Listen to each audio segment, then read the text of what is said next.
What is up, gents? Here it is, MUT Weekend League. I have 5 games on this video, so you do the math. 5 games in a video that runs, what, about 15 minutes? That means the games didn't go very long. But hey, if you're in it, you got to beat the people who you will go up against. And we're just going to see, how we do. There's some shenanigans going on in the first game. I'm not going to get credit for, well, you'll see what happens. The game's going to drop. I'm in the lead, but I don't get credit for the W. I get slapped with an L. So, yeah. Anyhow, I'll talk about a couple of things in this video. First, a little bit of some CFM news. I'm going to be in a couple of CFMs, online CFMs this year, as I usually am. The ones that you're accustomed to seeing me in. Using the Jags, the Jets, the Texans, and trying to get it done. I ain't looking forward to the Jets. The Jets are going to be a project and a half. That's going to be a bit of a challenge. But season 1 is going to be a lot of pain. I don't know how I'm going to get through that without losing my mind. But I also have some details on another CFM that I'm excited to be a part of. I'm looking forward to, quite a bit. I'm going to include the details in the description below. It's on PlayStation 4. It's not on Xbox One, so you gotta be on PlayStation 4 to participate in it. And I'm going to include the contact details of the brainchild of it. So if it looks and sounds like something that you may want to have interest in taking part in, you can contact him. Here we go with the drop that I don't get credit for. But basically the premise of the league is not only will it be a place where like-minded sim gamers can play each other, free of the free-for-all that is online ranked modes in Madden and all the goonery that entails. I mean, let's face it, in online ranked Madden, you cannot have any mercy. You can't give any quarter. You gotta stop the goonery, and you gotta relentlessly attack your opponent and make him submit to your will. But that's not everybody's thing. If you're a guy who's into franchise mode but want to play with other users, but also have a forum where you can learn more about the sport and how to apply your knowledge to Madden to the best that the game allows us to do, this could be the place for you. It's called the Sim Experiment, and we'll teach football concepts, we'll teach football strategy, we'll discuss how to formulate playbooks from scratch that make schematic sense, so that the idea is to have users have their own distinct identity on both sides of the ball with the team that they're playing with, which I think is an idea that's pretty unique when it comes to online leagues. I don't know too many online leagues, I don't know any online leagues that quite want to approach playing Madden in that way. You'll have a limited number of plays to work with to build your scheme, and then we have at it. I think that's a great idea, and I'm looking forward to seeing how it plays out. There's only about 16 users so far, so if you're interested, give Zachary Pearson at Beast Mode for MVP a follow on Twitter, or just follow one of the links that I include in the description below, and give it a whirl. I think it's a great idea. I'm looking forward to seeing it get started and seeing how it grows. Next thing I wanted to talk about, or what's been on my mind, has been the state of the game as of right now. We all know the giant issue is that defense as a whole is a stressful affair. It's not very good. It's such a problem that it puts a damper on virtually everything else. I mean, you can be playing good defense and still be giving up 80-85% completion. As another guy ejects, but this time I'm going to get credit for the W, which is very nice. And basically what you're doing, you're performing plastic surgery to all of your coverages to force a misread and just get an INT. Get an INT because chances are, if you get it, you have a pretty good chance of running it back for a very big gain, if not a touchdown. Your teammates do a pretty good job of turning upfield and forming a convoy for you to follow. But it's just getting to that point. And not even just, getting to the point where you're getting INTs, but just getting to the point where you're forcing misreads off of just very basic stuff. I know how to use her, and I know how to make adjustments to a coverage to um, combat what I think needs combating, but I'm also someone who knows how coverages are designed. I understand what cover 3 match is supposed to do. I understand what cover 6 and cover 9 and cover 3 cloud are supposed to do. I understand the role that leverage needs to play in coverage, whether it be man or zone. And when you see things that aren't supposed to work against the call that you're dialing up working, that's a problem. My adjustments, or your pre-snap adjustments, should be to spring traps. To make a couple of changes here and there to take advantage of someone's tendency and also to break your own tendency. Like, for example, if someone knows that I have a pattern of playing, I don't know, let's say man one robber on 3rd and 5, and he decides that he wants to try to take advantage of a certain matchup, well, I might decide I want to do something like convert one of the corners from man to man into a hard flat and have the safety take that man that he would have had in man coverage and have my robber go deep, basically creating a bootleg cut coverage concept. And if he thinks he has a one-on-one matchup with that receiver, but in reality he doesn't, I have it bracketed with a zone and a man combo, and he throws into it, checkmate. Those are the things that pre-snap adjustments are for. Not for bandaging up faulty coverage leverage and coverage technique and logic with 3 or 4 pre-snap adjustments every single play. It just gets exhausting after a while. It's not the question. It's not asking too much to have a base call do what it's intended to do at its base level.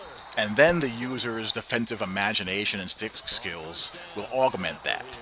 I don't think I'm asking for too much there. I don't think I'm asking for too much there at all. And I fear that there's a bit of a disconnect.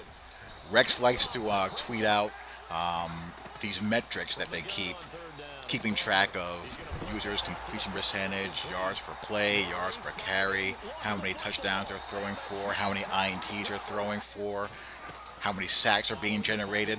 And I get what he's trying to do.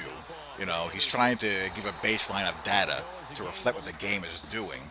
And they're trying to scale, you know, real-time gameplay, statistical tendencies into a video game where you're dealing with, for example, on default online rank modes, 4-minute quarters. That in itself is a tricky, proposition because it's inevitably going to lead to dice roll outcomes in order to make the numbers, match up. That's why you have these games, these magic games, where everything is working the way it should be. Your defense is locked in, your pass rush is flying around, guys are making plays in the ball. Dudes who should be able to lock up their matchup are doing it. But the problem is that happens maybe once out of every 10 to 15 games in order to make the scale work. You know what I mean? Instead of having the outcome play out naturally and organically. For example, if I have this Twitch Elite Reggie White that I have lined up against a, 75 overall right tackle with 70 run block and pass block. If I have a matchup mismatch to that degree, and I'm running into that type of mismatch on a game-to-game basis, let's face it, at MUT salary cap, guys will grudgingly invest in their offensive line. They will invest just enough to be able to get by. I'm the opposite. I want a strong offensive line. I want the strongest O-line I can possibly afford to field and still have a team. And I want the strongest pass rush and defensive line I could field and still be able to, field a team. And if I'm consistently fielding really good defensive linemen against average to below average offensive lines, screw the metrics. Let those O-lines give up 5 sacks a game. Let them do it over and over and over again until they either have to max protect or get better offensive linemen. I think tweeting out these metrics creates problems because the metrics, they don't connect with what we're seeing. And it creates a lot of frustration because the metrics are too broad. They're taking into account not just head-to-head ranked mode games, they're taking into account the guy playing CFM against the computer, the guy playing online ranked, the guy playing online CFM head-to-head. They're taking into account the 12-year-old who's playing in arcade mode. They're taking into account Johnny Casual who doesn't know what he's doing and is just winging the ball around left, right, and sideways. You're pulling from elite players, bad players, average players, sim settings, competitive settings, arcade, and then when Rex tweets out that numbers are, pretty close to what NFL games average, what ends up happening? People act like he's lost his mind because the guys who are out here on these online streets are battling, trying not to get completely carved up. They're seeing deep outs being completed against coverages where outside corners should be playing with outside leverage. They're seeing the user-controlled players' control being hijacked when they're in position to make a tackle, and a guy does a precision juke or spin, and their user-controlled defender is sent stumbling through no fault of their own. They're seeing edge rushers in contained stunts and four-man pass rush situations dip inside and allow the quarterback to go wide. They're seeing tons of broken tackles. Very little of what they're seeing is jibing with the numbers that Rex is tweeting. So obviously something needs to change somewhere. Now we know a patch is coming and we know gameplay updates are coming, but until they get there, the game isn't going to change until they do. And until that happens, we're left pretty much having to give ourselves arthritis and carpal tunnel doing 5 million adjustments to each and every defensive call we make, and then hope for the best. Hope that the odds roll in our favor and something crazy doesn't happen. It's a really frustrating affair. Some YouTuber tweeted, I forgot who it was.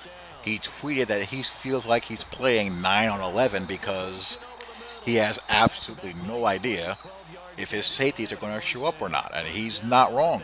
The only, shining light in all of this is that everyone is universally displeased, and we've all made our voices heard and our opinions felt, pretty strongly. And as a result, it has no choice but to change. That's the good news. The bad news is there's probably going to be a couple of weeks more of this. And it's just a shame. The game just plays and feels like it's not finished. I spoke on that months ago, that my concern was, okay, you're allocating these resources towards MUT squads and long shot and fixing legacy issues, this, that, and the other. How well and how smoothly is all of this going to come together? Because inevitably, something is going to either not pan out as expected, not addressed at release, not work, or just flat out not make it in. We've seen this over and over and over again in the quote-unquote patch era. And it stinks because what ends up happening is that you end up not playing the version of the game that you thought you were going to be getting on release until, 3-4 weeks afterwards. And then after that, who knows how many tuners are going to be needed and, how many more patches will be put into the game down the line. I mean, Madden had what last year? 3 updates? The game released playing pretty darn well. First patch made the game almost unplayable for a few months as guys were complaining that their offensive linemen were getting their blocks shed too quickly. So what we ended up with, we had a game for 2 or 3 months where people could tube their offensive lines completely and block elites. Then we raised enough hell about that, and that got tuned back to closer to what it was on release day, but not quite as strong in my opinion. It was kind of like an in-between between release day and the first update. So yeah, those issues really need to be addressed in order for this title update, whenever it arrives, to be successful. I mean, I haven't done any videos on scheming, whether on offense or defense yet, because I don't feel there's any point to it. For now, just run any offense you want. Just don't turn the ball over. And on defense, just try your damnedest to jerry-rig something together and get an INT. Like this. Make someone roll out into a spy, freak out, throw across their body, right to a linebacker, and get a pick six out of it. Stuff like that. Get a sack fumble, get an INT, get a fumble return for a touchdown, dial up a blitz that causes a hurry throw for an interception or a sack fumble that you can run back or put yourself in a good field position to score. Here I get another one. I have no idea what he thought he saw on that. He just completely threw that one up for grabs, and, I'm in pretty good shape here. John Ross, goodbye. So, I had a pretty good first day of MUT Weekend League. And that's the shame of it all. Wow, this is just snowballing on him. The shame of it all is I'm playing pretty damn well. I'm playing really well. If I can trust the base calls more, it'd be even better. There has to be times where you say, okay, I'm going to set it and forget it. Show me you can beat it. If you can't do that, you're not playing football anymore. You're playing rock, paper, scissors. And, that ain't going to do. So there you go. Hope you guys enjoyed. Talk to y'all later. Peace.